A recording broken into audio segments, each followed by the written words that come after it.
Vous êtes sur BB24, bonsoir et bienvenue dans le 1945. Plus question pour les écoliers de reprendre les classes de CI, du CE1 et du CM1. La mise en application de la réforme du passage systématique des maths dès cette année. Quelques acteurs du système éducatif se prononcent dans ce journal. Le conte, un véritable art qui relate des récits dans le but d'instruire ou distraire ceux qui l'écoutent. Même s'il est en voie de disparition, le conte occupe une place importante dans la société. Comme les dames, les hommes ont aussi de nos jours une variété de coiffures proposées dans les salons pour se mettre en valeur et rester dans la tendance. Coiffure fantaisiste, chez les hommes, est-ce une dépravation ou un effet de mode? On en parle. Dans quelques jours démarre sur toute l'étendue du territoire national la rentrée scolaire, une reprise des classes qui connaîtra la mise en application d'une réforme au niveau du primaire. Il s'agit du passage en classe supérieure, désormais systématique pour les écoliers du CI, du CE1 et du CM1. Plus de redoublement donc à ces trois niveaux. De quoi retourne cette réforme et mieux qu'en pensent les acteurs du système éducatif? Je vous propose de suivre ce reportage réalisé par Rodrigue Babaguito. C'est par une note circulaire en date du 2 septembre 2020 que les directeurs départementaux des enseignements maternels et primaires ont reçu cette instruction. Il est recommandé de mettre en œuvre la formule de sous-cycle pour le passage systématique au cours suivant des apprenants de CI, CE1 et CM1. Raison évoquée par le ministre des Enseignements maternels et primaires, la base du programme Approche par compétences élaboré et adopté par le Bénin. Aline est directrice d'une école primaire publique et se retrouve aujourd'hui perplexe face à une telle décision. Les niveaux de compétences du C2 au CM1 diffèrent. Au C2, c'est des connaissances systématiques, mais au CM, c'est d'autres connaissances qui s'y ajoutent et que l'enfant qui n'a pas le minimum de maîtrise ne peut pas s'en sortir au CM. Contrairement à elle, plusieurs enseignants partagent un avis favorable à cette réforme. L'enseignant a la possibilité d'apprécier le niveau de l'enfant, à lui de le passer ou de le redoubler selon ce qu'il a fourni comme rendement.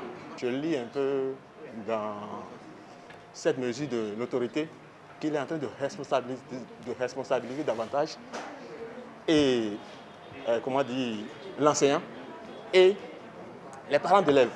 Moi, je ne vois pas que cela soit une mauvaise décision. Pour ce syndicaliste, faire une telle option remet en cause l'une des conditions principales du programme d'approche par compétences pour lequel a opté le Bénin. L'approche par compétences demande d'être maître de la classe, tout au moins dans la connaissance individuelle des besoins de chaque enfant et dans l'accompagnement qu'on va lui apporter pour l'aider donc à couvrir ces besoins-là. Mais dans le cas du Bénin, vous avez encore des classes à effectifs pléthoriques. On a des classes de CM1 aujourd'hui qui sont au-delà de 100. Une situation certes réelle, mais à laquelle le gouvernement a déjà trouvé la solution, d'après ce conseiller pédagogique. Il y a un changement maintenant, parce que c'est vrai qu'avant, les effectifs étaient pléthoriques. C'est vrai, il y en a aussi encore, mais vous savez, le gouvernement a fait un grand effort pour pouvoir à chaque classe un enseignant. Je veux parler des enseignants suppléants. Donc le problème va se poser, mais pas comme l'ampleur qu'on a toujours vécue. 60% des apprenants en moyenne n'ont pas atteint le seuil suffisant de compétences en lecture après au moins 6 ans de scolarité primaire et plus de 22% des apprenants se situent en dessous du niveau 2 en fin de scolarité primaire. Dans un tel contexte, quel impact aura l'application de cette réforme sur le niveau des enfants? Les yeux sont rivés vers la fin de l'année scolaire 2020-2021 qui donnera certainement la réponse. L'art oratoire est le moyen à travers lequel celui qui l'exerce transmet des sentiments et des émotions. Il met un point d'honneur sur la culture et les problématiques de la société, jadis utilisées par nos aïeux pour se divertir tout en éduquant. Le conte est petit à petit en train de disparaître. Pourtant, nul n'ignore son importance. Boris Agossadou, ingénieur culturel, revient ici sur le rôle et la place des arts de l'oralité au sein de la société. Il est au micro de François Dassis et Enoch Gauguin. Les arts oratoires, c'est tout ce qui est en rapport au récit, à la voix. C'est l'art de communiquer, de transmettre, n'est-ce pas, une conviction, une idée, à travers la voix, à travers les gestes, à travers les émotions. Après, la colonisation faisant son chemin, Senghor, principalement, et toute une catégorie d'écrivains ont connu l'écriture. Et ceux-là étaient les pionniers de la vraie oralité. Parce que c'est eux qui ont transcrit. C'est eux qui ont remis ce que les anciens disaient. Voilà, c'est eux qui ont mis ça dans des bouquins. Le rôle de l'art oratoire, c'est comme tout art. C'est de changer des comportements, n'est-ce pas? De décider, de permettre, n'est-ce pas, à ceux qui peuvent décider de décider. C'est de développer, c'est de changer, n'est-ce pas, des méthodes de vie, des comportements de vie, d'adopter des bonnes pratiques. Ils ont toujours à la fin ou au début une leçon de morale. Une leçon de morale. Et quand vous écoutez vous suivez cette leçon, alors là, vous changez. Au moins, vous vous rappelez qu'il y a telle chose qui a été dite à un moment donné par tel orateur. Le conteur, il peut, sur des faits de société, peut se décider, n'est-ce pas, de parler, par exemple, de ceux qui brûlent le feu, ou ceux qui ne s'arrêtent pas au feu, voilà, vous comprenez, ceux qui urinent en pleine rue. Vous voyez, ceux qui... Voilà. Donc, forcément, ceux qui s'y intéressent et s'y collent changent.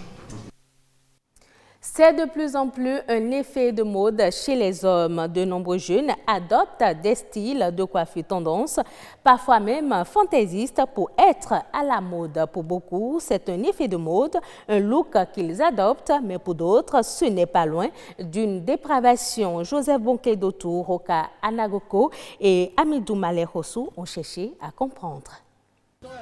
La tendance, la mode ou encore la recherche de la belle apparence, telles sont les raisons qui justifient les coiffures fantaisistes observées chez certains jeunes. C'est mon coiffeur qui l'a choisi pour moi. Et bon, je l'ai accepté parce que ça me rend plus beau. C'est juste la mode et puis on est aussi fatigué des anciennes coupes. Chaque époque, chaque génération, chaque temps avec ses coupes et ses modes. Donc je viens, j'explique juste ce que je veux au coiffeur et puis lui il exécute. Entre le spécialiste et le client s'installe alors un principe de respect du goût. Nous, on est coiffeurs et notre métier, c'est de répondre à ce que veut la clientèle. Donc, si déjà le client vient et il est exigeant et par rapport à un modèle donné, bon, nous, on voit par rapport à son visage et tout ça, si cela peut lui convenir. Mais si lui, il n'est pas d'accord, il existe toujours son modèle, nous, on lui fait ça. En réalité, chaque type de coiffure a un nom. Les coupes ordinaires se font pour des circonstances précises. Il y en a qui sont comme des coupes, d'autres sont des demi-crêtes, d'autres encore sont un peu comme du druite. Il y a certaines qu'on appelle watab, et pour d'autres, on rase complètement la nuque et nous l'appelons coupe. Très souvent, c'est les stars, c'est les gens, c'est les personnes qui vont en boîte. C'est par rapport au lieu où ils veulent se rendre qu'ils font ce genre de coiffure fantaisiste-là. Alors que la tendance des coiffures fantaisistes devient un choix récurrent chez beaucoup de jeunes, le regard de la société varie selon les appréhensions. Certaines personnes ont des idées bizarres sur ces coiffures. Par contre, d'autres personnes ont de bonnes idées, d'autres encore apprécient ces coiffures fantaisistes et viennent chez nous pour le faire. La société étant la société, bon. Même déjà chez nous, ça dépend de tes parents. Il y en a qui ne trouvent pas ça forcément bien, mais bon, D'autres aiment, d'autres n'aiment pas. Beaucoup de personnes disent que cette coiffure n'est pas bonne, mais mes parents trouvent que c'est bon pour moi. Même si on adopte ces coiffures, on doit se respecter. D'autres qui font du désordre ou de la dépravation avec, je pense qu'ils sont des inconscients. S'il est bon d'adopter des coiffures tendances, il serait encore meilleur d'avoir des coiffures responsables pour une bonne intégration sociale. Les autres faits de l'actualité nationale, c'est dans la Nation. Bref, réalisé ce vendredi par Amandine Aliamboussou.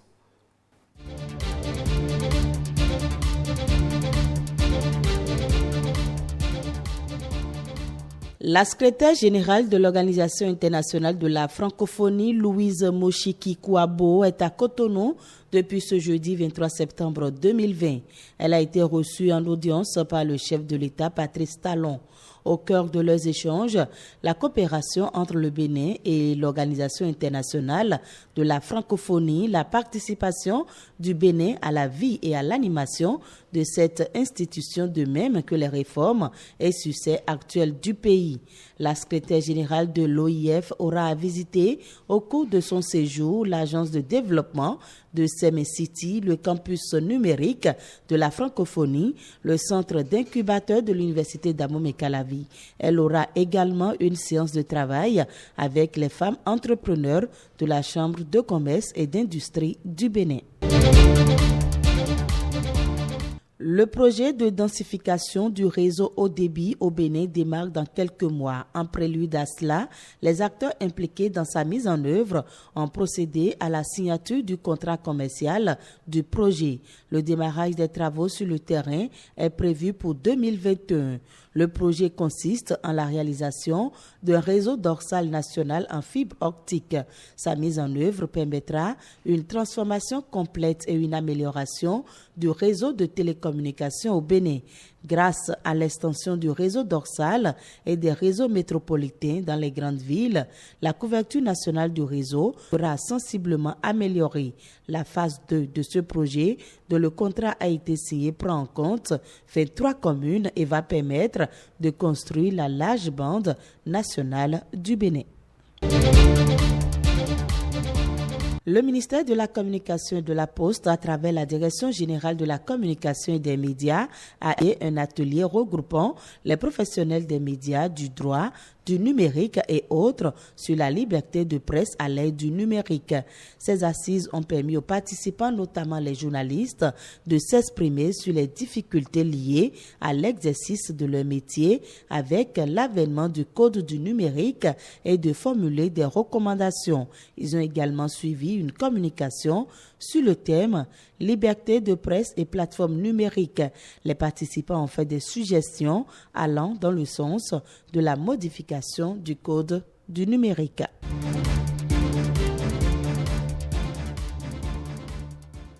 Hors du Bénin et au Kenya, le surplus de liquidités accumulé par les banques commerciales au-dessus de la norme réglementaire est en train de baisser. Des données de la Banque centrale indiquent qu'au cours de la semaine dernière, les réserves excédentaires des banques ont baissé en comparaison avec l'encours de la semaine précédente. Les analystes kenyans cités par des médias locaux expliquent cette situation par la reprise des activités des entreprises au fur et à mesure que le gouvernement de ce pays lève les restrictions imposées pour contenir la propagation de la COVID-19.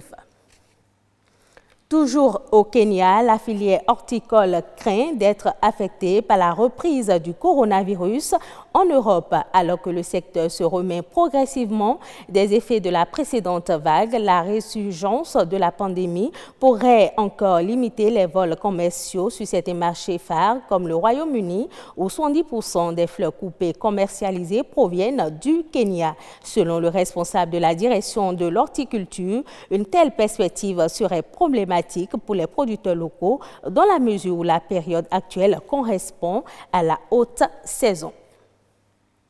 Ainsi se referme ce journal que vous pouvez retrouver sur le site de l'ORTB, www.ortb.bg. Merci et à bientôt.